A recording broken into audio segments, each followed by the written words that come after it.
Now, what are some of your daily habits that you do either in the morning or in the evening? A few habits just in general that I've done over the years that are things that I think are so important for people to do. One of them is...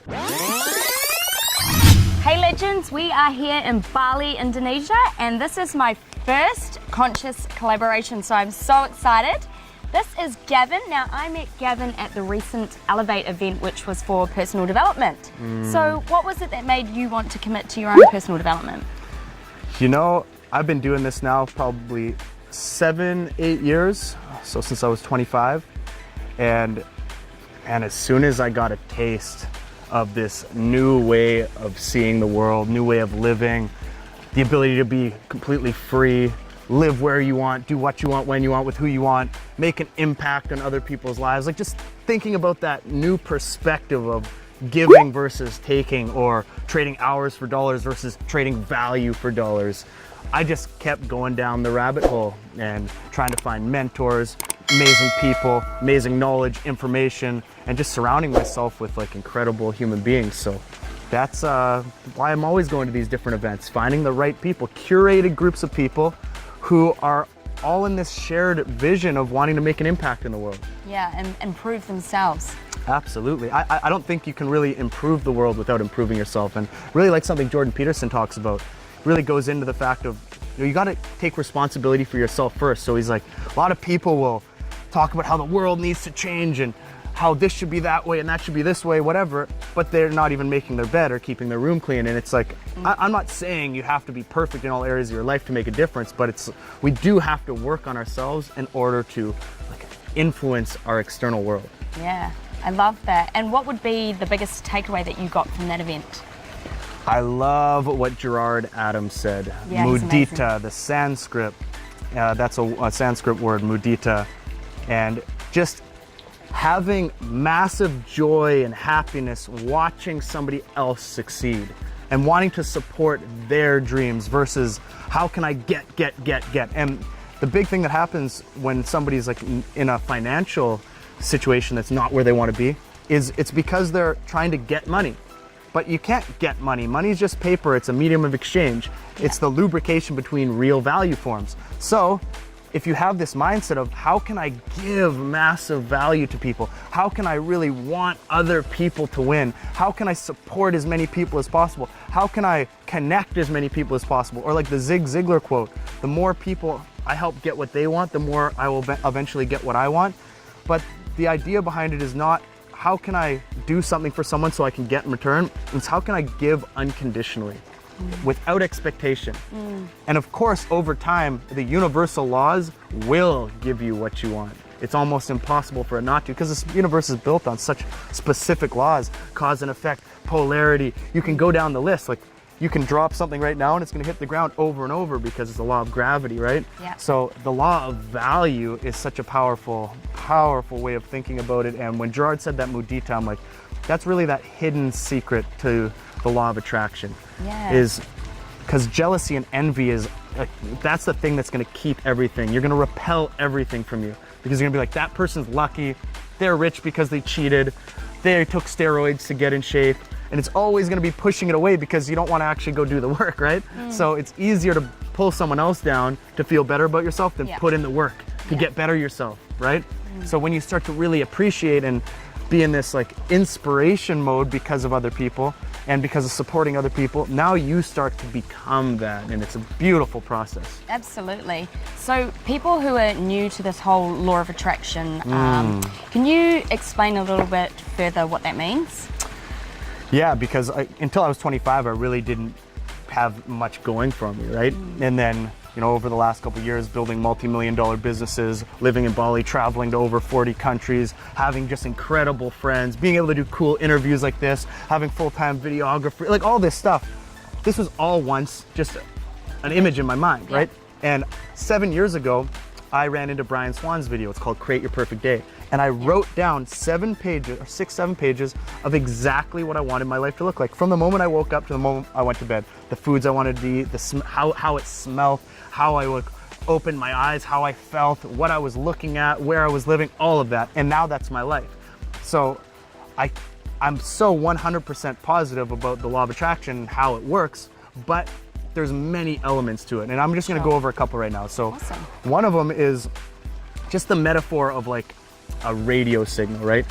You would never go to your radio and be like, turn it to the hip hop station and then sit there and be like, why am I not getting country music? That wouldn't make any sense, Yeah. right? You're gonna turn the dial to that country station and then you're gonna get that exact thing you want. Yeah. Everything is vibration and frequency. So just like when you pull out your phone and you message or call someone, you know it's gonna hit them every time because it's exact frequency you're trying to message. So within ourselves, our brain is a receiver and transmitter of frequency. So if we can align with that exact thing that we want, we can resonate and be that frequency, and then the universe has to bow down to that. Yeah. There's no other way. But there's obviously many elements that go within it, right? So that's one side. Another thing to think about is, you know, if you were to say the word love to yourself right now without using your mouth and you're just going, you have to ask yourself, how did your ears just hear you say love when no vibrational frequency left your mouth? Yeah. You said love, you heard love, but nothing left your mouth and nothing hit your ears. So no, what is that voice, right? And when we start to dive into that like more infinite quantum consciousness and realize, holy shit, I can create anything with my imagination, absolutely anything. This is our human superpower. Yes.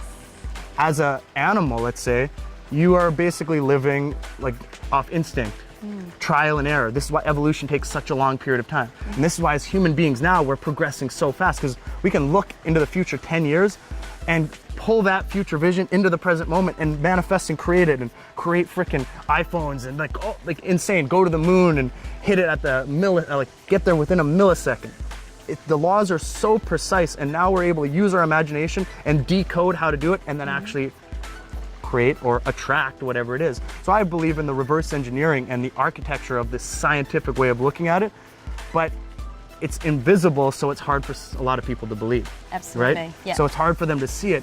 But when you start to add up all these little pieces to it, it's so obvious how it works. It's so obvious because there is nothing stopping it from working. The biggest thing when somebody's like pushing away from it is they'll say, oh, I imagined this happening and it didn't happen for me. I'm like, yeah, but there's also a gestation period. Just like when you plant a seed in the ground, it doesn't sprout the next day. Yeah. You know, and people are like, where's my fruit? You know? Where's my plant? Yeah. There's a gestation period. Because we live in a physical universe, we can manifest that in our minds and create that vision, but now it's gonna take actions. It's gonna take like moving forward, progressing, and turning into that type of person who then attracts everything they want automatically. Yeah. So it's the work on yourself that will attract, it's not just the vision. It's because of the vision you become who you want, then resonate at the frequency that brings in what you want. Yeah. Amazing. And you're very, got a little bug. You're very successful. This is obviously a beautiful villa that we have the opportunity of shooting in. Now, what are some of your daily habits that you do either in the morning or in the evening? Yeah, this is an interesting question because a lot of people have this super structure and blah, blah, blah. I don't have that much of a crazy structure, but I have a few habits just in general that I've done over the years that are things that I think are so important for people to do. One of them is I listen to audiobooks anytime I have downtime. Yeah. Every time I'm driving, when I'm at the gym. So like throughout a day, I'm gonna listen to 2 hours worth of incredible information. Amazing. And then I'm gonna put it on 1.5 to 2 times speed. So that's gonna be like 3.5 to 4 hours every single day of influence, persuasion, of law of attraction, understanding the mind. Over time, that accumulation over a year, 2 years, 3 years, what you learn from that and then get to apply in your life is like, this is the gold. Like imagine like 200 years ago, the richest king didn't have anywhere close to what the average person has access to today. Yeah, absolutely. With your little phone in your pocket, the richest king would have been jealous of the average person, you know? Yeah. And to me, I can't not take advantage of that. I'd actually feel like I'm being rude to the time that my parents gave birth to me into. Yeah. So it's just like, how can you not do that? It's like right there, it's sitting there for us. and it doesn't cost you anything. You can, you have your phone, you can literally go on YouTube, find most of these books. Yeah. I'm not saying don't go pay for information. I believe in paying for events, paying for mentorship, because it's an investment in yourself. You're telling yourself, I believe in me. Yeah. Just that like move alone is going to help you so much, because you're actually saying, I'm voting for me. I'm investing in me. Yeah. Which then gets you more motivated, and it's a positive ontological feedback loop moving forward. But yeah, that's one of the habits. Just, you know, being healthy, drinking water, drinking green juices. Like, I look at habits like my mentor Eben Pagan would always say. He would say, change one habit a month for 1 year. Just think about this. Just change one habit. So let's say in the morning you eat something crappy, instead you change it for a green smoothie. That's just one habit in 1 month. And then the next month you change it. Within 12 months you're a completely different person. Yeah. But what people want is instant gratification. So they want to change everything once. New Year's resolutions, I'm going to be a totally different person. Then they want to change their gym habits, their eating habits, their sleep habits, their everything. And then they lose within 10 days. It's too much for the body to handle, too much for the mind. So why not just one at a time, and just over a year you become a completely different person. Now for the rest of your life you're a different person, and then you keep doing that process forever. Like it's simple, and people want to complicate it. Yeah, absolutely. So before we started the interview, Gavin took me down to the waterfall at the bottom of his villa so that we could just connect to nature and just charge up. So you were saying that you do breath work every morning? Yeah, so every morning me and Ari will do breath work, we'll do some yoga, we'll write down our goals, we'll journal from the day before, because I think it's really important to just like kind of write out and reflect on the days before, and then reflect at the end of the week and just ask yourself, like, what was I doing that was making me feel off those 3 days? What was I doing that was making me feel on? And then trying to optimize your life basically. I should do more of those things that get me better results, that seem to put me in a higher vibrational state. So, and then we will do some affirmations, just some, like, every day can be a little bit different, but overall that's what we do in the morning. It's really important to take your first hour to 2 hours for you, and like setting yourself up for the day. If I get up in the morning and I look right at my phone, which I still do, I'm not no perfect person. I don't even want to pretend like I'm perfect at all. Like, my room's a mess sometimes. I don't ever want to pretend like I'm. But I just learned enough, like, certain skills that allow me to create this life while still being a mess. You know what I mean? Like, but overall, yeah, it's such a powerful thing to do in the morning, is just charging yourself. Yeah. So I talk quite a bit on my Instagram about raising vibration. Could you recommend a few ways that we could raise our vibration throughout the day if we were feeling a little bit flat? That's, you know, I think that's going to be different for everybody, and I think people have to find out what it is for them by doing reflection. So the beautiful thing about being a human being is we can self-reflect, we can self-actualize, we can self-hack, we can look at ourselves, but we're not programmed very well to do it. It's much easier to see what someone else should do in their life and say, hey, you should do this, than it is to look at ourselves. So this is why writing down, what did I do this week? What worked, what didn't? And tracking ourselves, and then finding what those things were, versus, like, because a lot of time the thing that is like making you feel down is something that you're not thinking about. Maybe it's like unconsciously like going and watching YouTube when you should like get some work done. Maybe you'll find out that the same habit keeps coming up, and it seems like every time after it you're feeling like crap. You know what I mean? So finding out what those things are is the most important, and it's going to be different for every single one of us. So I don't want to just say, hey, do this and it's going to make you feel better, but just doing things like meditation, doing things like breath work, these are, like, of course, going to help all of us. Getting to the gym, if you're feeling down, go run on the treadmill, do some high intensity interval training, do some sprints on and off. You know, it's almost impossible to feel bad after you've done something like that. You might feel tired, but you're going to get this endorphin rush, and it's going to be amazing. Awesome. So the buzzword at the moment is biohacking, and I would love to know more about biohacking. Yeah, so I don't want to pretend like I'm an expert on biohacking, but I just absolutely believe in, again, finding out what works for your body. And I think from my experience, people just eat whatever, and since they do that, they don't know what's hurting them and what's not. And when you start to, again, reflect on what's working and what's not, you start to eat more of the things, feel good, and not more, stop eating the things that don't. So, like, I love to just like drink a lot of healthy juices, like beets, spinach, orange, like all sorts. Just I probably have like 3 to 4 like big size juices every day. That's like a part for me, because it works. It's definitely something that I've noticed gives me a lot more energy. And then just, again, seeing what foods are good and what aren't, and then avoiding just like this multiple days in a row of just eating pizza and like pastas and like a lot of breads and a lot of that just over and over, because it really slows down your system. You'll feel lethargic by doing it.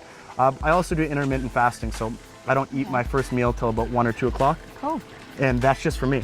Yeah. Again, it's something you notice over time, because I feel like as an entrepreneur, if you can get a bunch of work done from like 8 o'clock till like 1 o'clock in the morning, you will, and you can do like what we do, 60, 60, 30, 60 minutes, like laser focused on one task, 10 minutes off, 60 minutes laser focused, 30 minutes off. If you can do even two of those in a day, you're gonna be one of the most productive people you know. Yeah. Because at the end of the day, most people are on Instagram or going through all these things all day. They're never fully engaged in any task. There's a book called The Power of Full Engagement that's really powerful on that.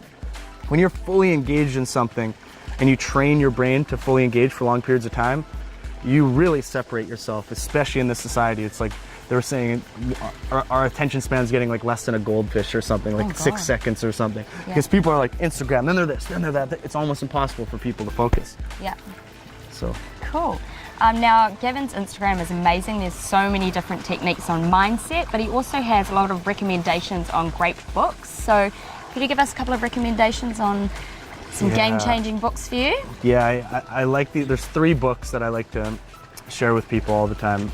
The first one is Breaking the Habit of Being Yourself by Joe Dispenza. Okay. I don't know if you've heard of this. I have heard of him, yep. So that's really on this whole quantum physics side of things, really having a deeper understanding of how this universe works and how the mind works. And understanding that if you start to change yourself, you start to change your reality. If you change your mind, it's like the subtitle is How to Lose Your Mind and Create a New One. So it's like how to lose your mind. I remember this one story, it's really interesting. It was Wyatt Woodsmall, who's one of the best NLP teachers. He would say, his clients would come to him and be like, hey, Wyatt, you do all this NLP, like, how can you like help me with my life or whatever? Be like, well, what do you want? They'd be like, great, you're gonna help me. He's like, no, what do you want? They'd say, oh, I want this and this and this. And he's like, great, perfect. If you want this, this, and this, all you have to do is this, this, and this. And then they say, but I can't do that. He'd say, why not? And they'd say, because that wouldn't be me. Yeah. And he's like, of course, that's the whole point. It's not you. If you want to change, you have to change. Yeah. If you want your life to be different, you have to become different. And it's like, people don't want to hear that. They want to hear, here's the magic pill. Yeah. Here's the this, here's the that. And I get that. We're all human beings. Of course I would take a magic pill if it gave me something for nothing. I'm not stupid. But overall, that's not how it works. And that's not what creates any fulfillment. 80% of lottery winners lose all their money in 5 years because they were never the person that could create $1 million or keep $1 million. So most people who get the things that everybody wants, like materialistic wise, if they get it for nothing, they lose it. Yeah. So it's like, it's actually who we become that's the real prize. It's never the things. The things are just bonuses. And to me, that's so powerful. So that book is super powerful. And then there's 2 books, Think and Grow Rich and Outwitting the Devil. So Think and Grow Rich, Napoleon Hill interviewed 500 of the wealthiest people of that time and found out all the like scientific truths and all the principles of how these people gained that kind of success. Then he wrote Outwitting the Devil. Outwitting the Devil, he more like went and interviewed and like studied 2,500 kind of poverty-minded people, people who are in struggling situations. And then he found out what all the similarities were between them. And then these are like the devil in our minds, right? That's the whole idea behind it, like the self-doubt, all the things. The devil is not this like red character, it's literally in your mind. And it prevents people from doing any of the things they want, even though it's completely possible. It's like a limited mindset. So those 2 books, think about it. You just install all the principles that all the wealthy people did to be happy and successful, and then you take out all the things that the other ones are, and now you're like in a much better situation. So it's a really, like, I don't know how much more simple I can like explain that, you know? Yeah, it's like, don't do those things and do these things. Do these things. Cool, so you mentioned NLP. Can you dive a little bit deeper into what that is? Yeah, so NLP is Neuro Linguistic Programming. And it's something I've been studying for a long time, as well as hypnosis and any mind technology I can really get my hands on. because I believe in multiple perspectives. I never believe in just one thing, just like I don't believe in just one religion. I believe in principles. So you go and study as many things as possible and you see where the truths are, the overlaps. And then you're like, oh wait, they're all kind of saying the same thing. Like this whole, you know, what you think you become thing, like every one of these religious texts says that in some way or another. Oh, every one of these might, you know? So there's certain principles that seem to hold true. So neuro-linguistic programming is about programming your neurological system through language. And our brain works in certain ways, but we've never been given our owner's manual. Like it's evolutionarily wired over so many thousands and thousands of years, but in school, no one was ever taught, oh, here's your owner's manual. You know, here's how your brain evolved. Here's why your emotions work this way. Here's why you think this way. And of course, we don't know it perfectly whatsoever, but we have a pretty damn good idea now on what makes us happy, on what makes us successful, on what's going to give us depression, on what's going to make us more anxious. So we have a pretty decent idea about these things. So it's about now taking those programs and like understanding how they work and installing new and better programs. So it's releasing the old and installing these better programs so you can move through the world and navigate through the world with a new set of lenses that are more positive for you. Just imagine just like Tony Robbins always does this exercise where he'll get everyone to like look around the room and he'll say, okay, I want you to imagine everything that's red. You know, look at everything that's red. And people like look at everything that's red and then say, close your eyes, remember everything that's green. And then they can't remember anything that's green, even though there's green everywhere. So what we focus on is what we see, our conscious mind. When you buy a car and drive it off the lot, you start to see that same car everywhere, right? It's just like what we start to focus on, we see more of. That's like the law of attraction, but it's not. It's your reticular activating system being selectively focused on certain things. So in NLP, you learn to like use all of these techniques in order to just be more aware of the world and more aware of your language patterns, more aware of how you're telling yourself why you're bad or why you're not good. That awareness is so powerful. Self-awareness. Amazing. So when I first asked Gavin if he wanted to do this interview, I asked if there was any particular topic that he really wanted to talk about, and one of the ones that he mentioned was breaking out of the matrix, which is a topic that I love talking about. So can you dive a little bit deeper into that? This is my favorite topic. This is really what I want to spend the rest of my life doing at the end of the day. So you've seen the movie The Matrix, right? Yes. So most people are unaware of how deep that movie actually is. It came from a book called Simulacra and Simulation, and it really decoded this societal structure that's come along, and it's basically a fiction pulled over most people's eyes. And there's truths within it and there's non-truths within it, and you have to be able to decipher that and figure out like what it is. But most people just follow authority blindly and just accept what everyone else is doing as truth. They learn more through metaphors and analogies and stories than truth. So someone tells them, oh, this is how I did it and this is how it works and this is how it's always been, so you should do it that way, without ever questioning it. Now Neo represented the neocortex, our higher thinking brain. That's what his representation was. So at the beginning of every movie, he always wakes up. His eyes start waking up because his brain is waking up to something different. Trinity represented the heart, the sacred feminine, right? And unless the neocortex and the heart are aligned, you can't have intentional, powerful action. And then Morpheus represented the truth, finding out the real truth. So when Neo would wake up, or when he woke up and all the goo and everything, that was a representation of everybody's unconscious being asleep and being like a battery feeding the system. He asked Morpheus, he's like, Morpheus, why do my eyes hurt? And he said, because you've never used them before, which is a representation. Once you start to wake up to these different truths, it's painful. The truth will first really piss you off, and then it will set you free. Like, it will be so painful, it will hurt. You'll go into this darkness. You'll go into this. It's like you're like the caterpillar turning into mush, like dissolving and then coming out and being able to fly. Like that's actually what the process is like.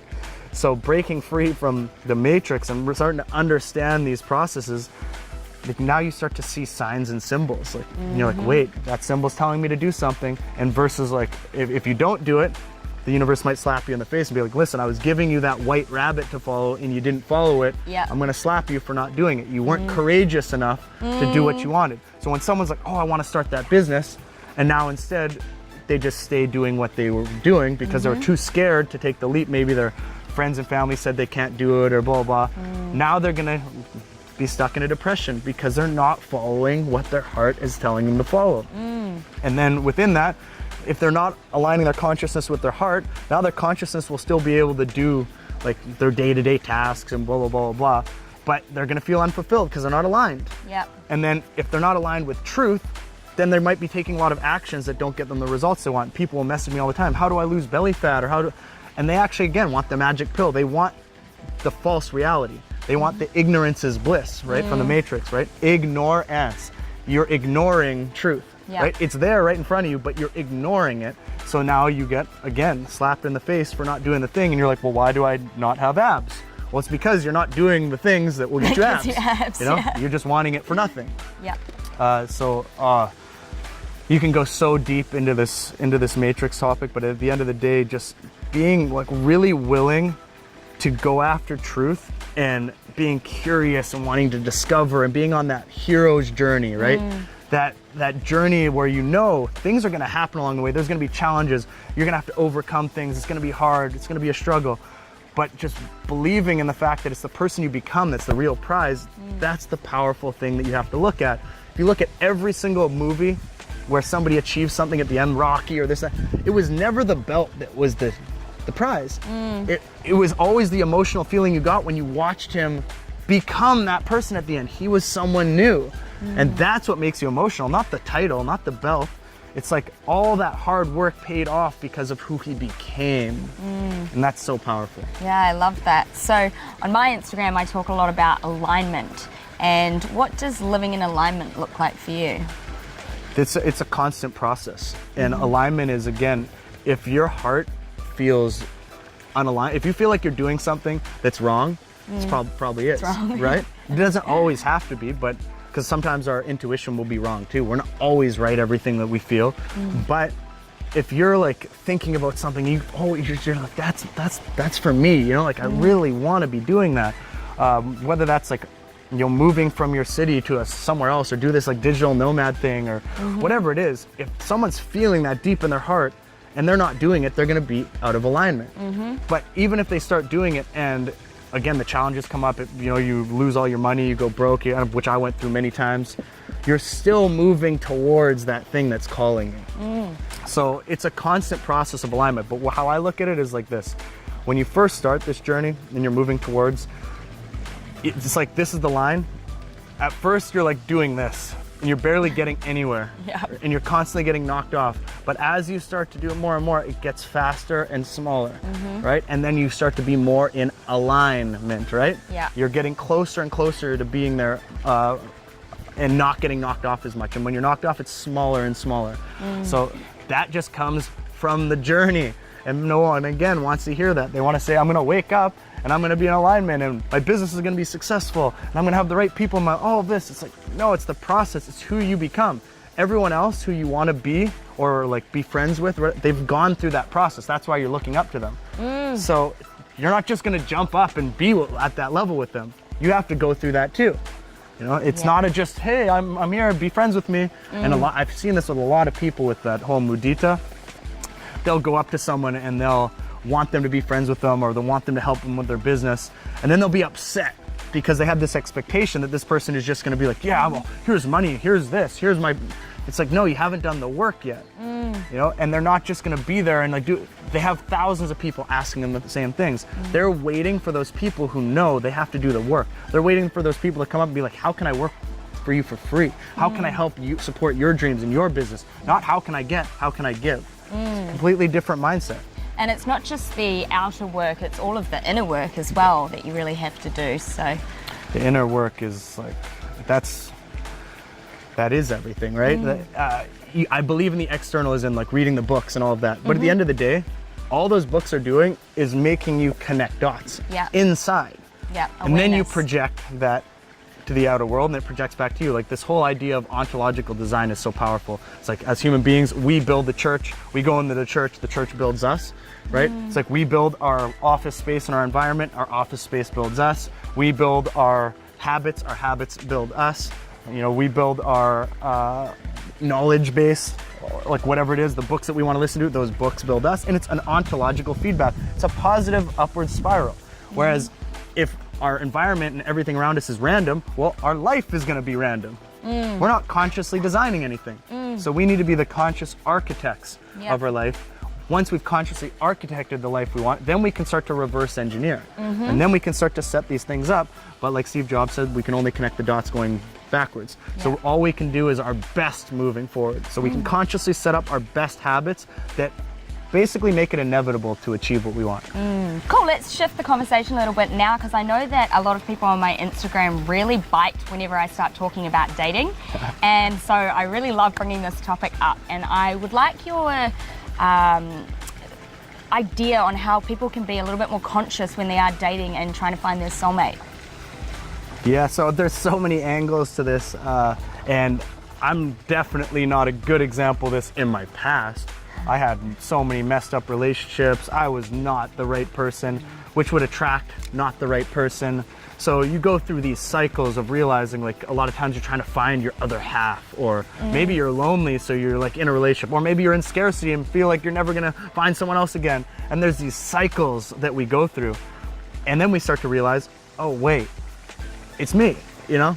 And I don't wanna say that every single time. There are times where someone is a victim in the situations, but a lot of the time, we're not necessarily victims. We are calling in what's happening to us. We're calling in these relationships based off of who we're being, based off of our level of consciousness. So when we're trying to attract that right person, it's like, why don't we start to write down and really find out who that person is? Like, truly, who is that real, like, that person that we would really love to have in our life? And then ask ourselves, who do I have to be to attract that person? Yes. Versus, I want that without being who I need to be. Yeah. And then now it's like, okay, that's a whole person. I'm a whole person. This is gonna be an incredible, magic relationship because I'm okay by myself. She's okay by herself. We can both do our own thing. We can, you know, have our own friends, have our own lives, but when we connect, it's like magic, right? Because it's two whole people. And like, I've seen and met so many amazing people in those situations, and it makes me like super happy. For me, I have that with friends. I have that with different like dating relationships that I have. I'm personally not looking for one person right now, so it's totally fine, but I still have incredible relationships, and I love it. And then I live with Henri Davids, who's one of the best, you know, dating coaches for men, and he is incredible at just breaking down the evolutionary psychology, because as a man, we have to understand the female brain. As a woman, we have to understand the male brain. We're so different. And you know, people say human beings are all created equal. Sure, we all have the same rights, and we all deserve to have the same freedoms and all of that. But we're completely different, and that's okay. Like, a man has a penis and a woman has breasts. Like, come on, like, let's be honest here.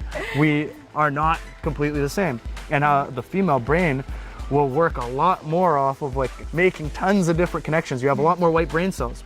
So a female sometimes will come into the house and the man will like have left his shoes on the ground, they're all dirty, and then she'll come up with all these ideas like he was cheating or this or that, and you're like, why it happened? And it's not necessarily what it was. Whereas a man can be super A to B and just like this logical, like blah, blah, blah, and they're so confused on why they're feeling that way. The woman's confused on how the man can't feel the emotions of what's going on. So she's like, hey, let's go to the movies tonight. And what she really means is like, you've been an asshole all week, like make up for it. And the man just can't see it. No, I don't want to go to the movie. You know, it's just like, it's miscommunication. So I think it's really important for us to study each other, understand each other more, be more empathetic for each other. That just makes such a more conscious relationship versus I see it my way, you see it your way. You know, let's see through each other's eyes more as human beings. I love that. So what would you say is the best piece of advice that you've ever been given? Well, there's so many, but let's, just the thing that's coming to mind right now would be just Eben Pagan teaching me about value. Yeah. And he went through this kind of place in his life where he's like, wait, I can't just get money. I want to be wealthy, but I can't just like get money. That doesn't really work.